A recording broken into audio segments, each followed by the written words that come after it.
Thank you so much, Madam President. And I rise also to pay tribute to someone who was a friend, who was demonstrably, as Senator Bailey said, committed to community and to public service. And thank you again for sponsoring this resolution and having this moment to talk about someone who was, for those of us who knew him, really a friend. You know, yeah, he was a politician, and yes, he was a public servant, but he was also a guy that you could always talk to and ask his opinion. He would never be the person who would say, by the way, what I think you should do, unless you asked. But if you asked, he would tell you in a way that you understood it. He would explain his reasoning and give you an opportunity to really assess what your options were. And in times where we know as politicians it can be difficult to determine whose advice you can really take, Eliot Engel was not one of those people. You knew that what he was saying was heartfelt and that he was doing it to help you.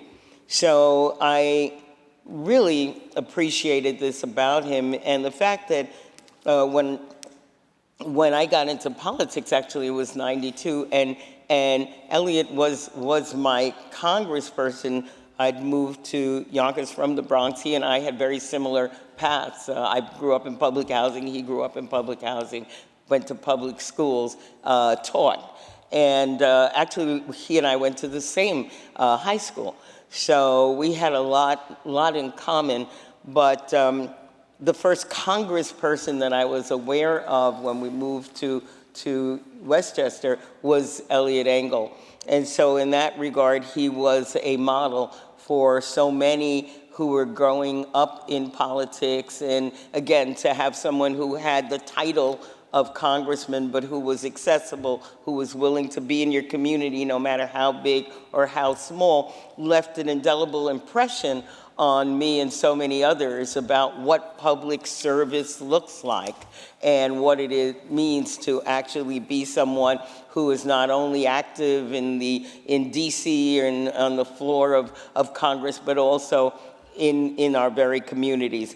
So I too want to give my condolences to the Engel family, to Pat, to Julia, to Philip and Jonathan and his grandchildren, and you know, to let them know that his service, whether it was on an international stage in his role as he always used to say, foreign relations, foreign affairs, we would always laugh about how there were two different things in the Senate and in the Congress, but whether it's an international role, a national role, and most importantly, a very, very local role, his legacy will be treasured, remembered, emulated, and again, we wish that he rests in peace, because he has contributed over 44 years to taking care of the rest of us. So thank you.